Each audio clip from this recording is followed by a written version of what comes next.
Assalamualaikum warahmatullahi wabarakatuh. Kembali lagi di channel ini. Terima kasih kepada Bapak dan Ibu yang masih setia di channel ini.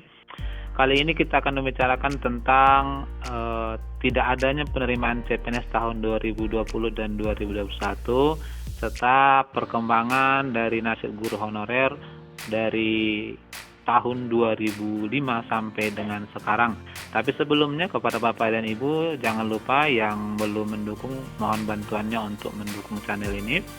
Baik, kita akan bicarakan tentang realita perkembangan guru honorer dari tahun 2005. Yang pertama mau kita bahas adalah guru pensiun tahun 2020 dan 2021. Ini kita ambil sebagai latar belakangnya. Ya, ternyata Bapak Ibu sekalian, hampir setiap tahun guru yang pensiun atau memasuki masa pensiun itu adalah rata-rata 70.000 lebih. Jadi untuk 2 tahun ini karena tidak ada penerimaan CPNS, rata-rata guru yang akan memasuki usia pensiun adalah 150.000 guru.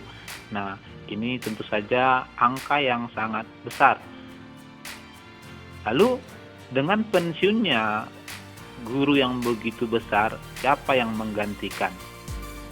Dengan catatan tadi tidak ada penerimaan CPNS selama 2 tahun ini. Tentu saja dalam hal ini kekurangan tenaga pengajar tadi akan diisi oleh guru honorer. Jadi dalam konteks ini sebenarnya pemerintah itu sangat membutuhkan guru honorer. Tetapi kalau kita lihat sampai sekarang, ini awal kita bicara nasibnya masih digantung. Lalu bagaimana dengan realitanya? Kita coba lihat realita perkembangan guru honorer. Pertama, tahun 2005 ini masa pemerintahan Pak SBY. Pada saat itu pemerintah mengangkat sebanyak 1,1 juta guru honorer menjadi CPNS, jumlah yang sangat besar.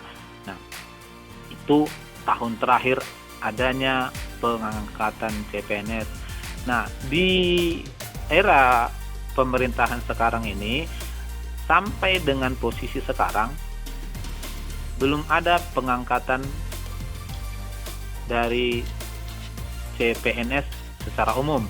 Kalau kita lihat kemarin beritanya di tahun-tahun sebelumnya ada beberapa wilayah atau daerah yang memang mengangkat kategori 2 tapi tidak secara nasional. Lalu kemanakah Bapak Ibu guru honorer yang tidak diangkat sejak tahun 2005? Nah, pemerintah memberikan kesempatan menjadi P3K. Dalam hal ini adalah perjanjian kontrak. Jadi kalau kita lihat perjanjian kontrak, peraturannya adalah bahwa akan dapat direvisi setiap tahun kontrak kerja. Jadi di sini kalau kita perhatikan setiap tahun kontrak Bapak Ibu guru dan juga tentunya tidak harus guru, pegawai yang lain juga, tenaga honorer termasuk di dinas pertanian, di dinas-dinas yang lain juga mengikuti kesempatan menjadi P3K ini. Namun kalangan untuk guru, kebanyakan Bapak Ibu guru terutama yang masuk K2 itu memilih tidak mengikuti. Nah, sehingga sebagian Bapak Ibu guru masih bertahan menjadi guru honorer. Nah, lalu kita coba lihat tentang kebijakan pemerintah menangani adanya kekurangan guru.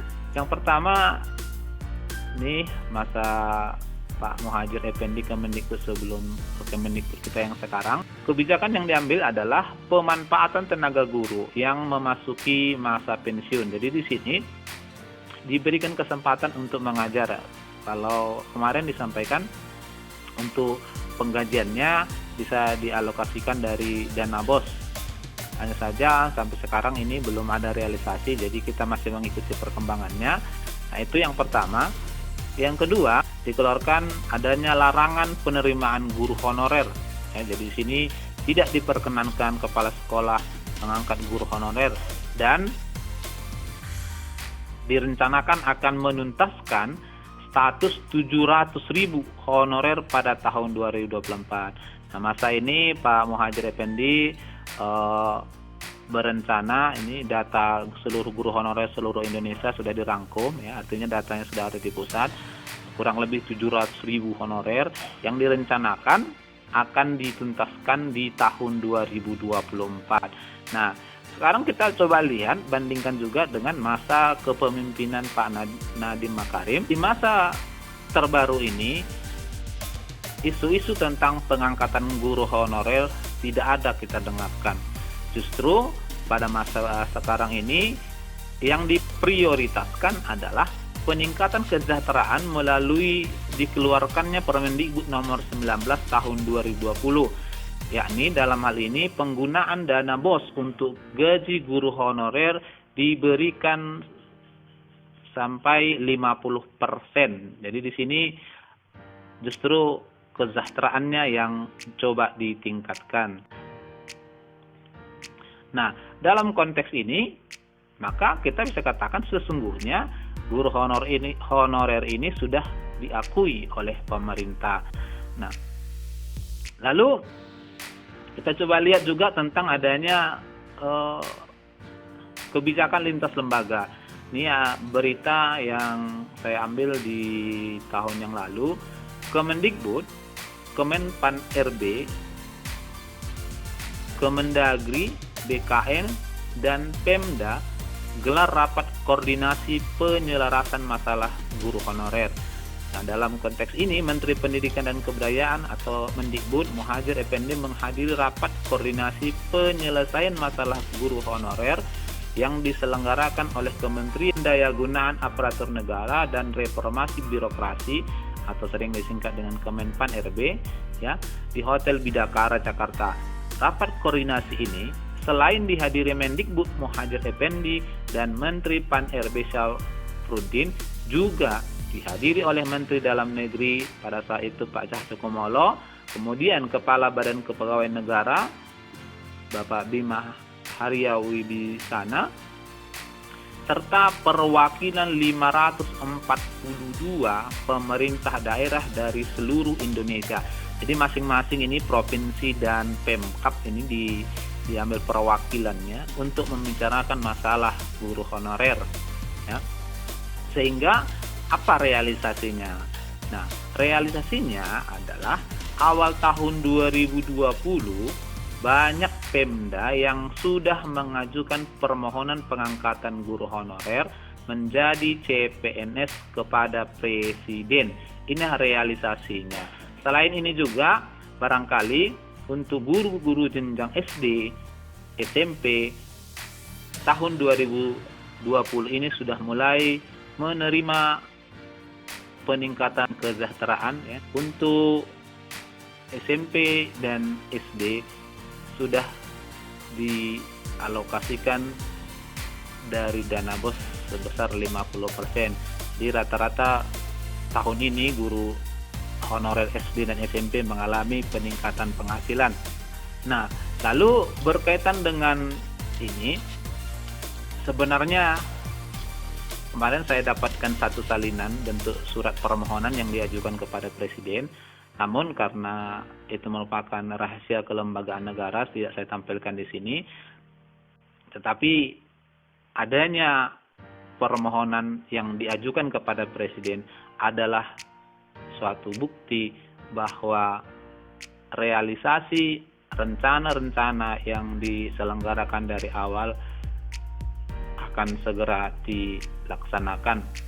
Nah, tentu saja kepada Bapak dan Ibu agar kiranya apa yang sudah direncanakan oleh pemerintah kita dari awal, ada hal-hal yang menurut saya sambil berjalan untuk kita persiapkan. Hal-hal yang perlu dipersiapkan itu yang pertama adalah Bapak Ibu sekalian sudah memiliki ijazah S1. Ini yang pertama yang penting untuk kiranya Bapak Ibu persiapkan. Lalu kemudian SK penugasan Pemda.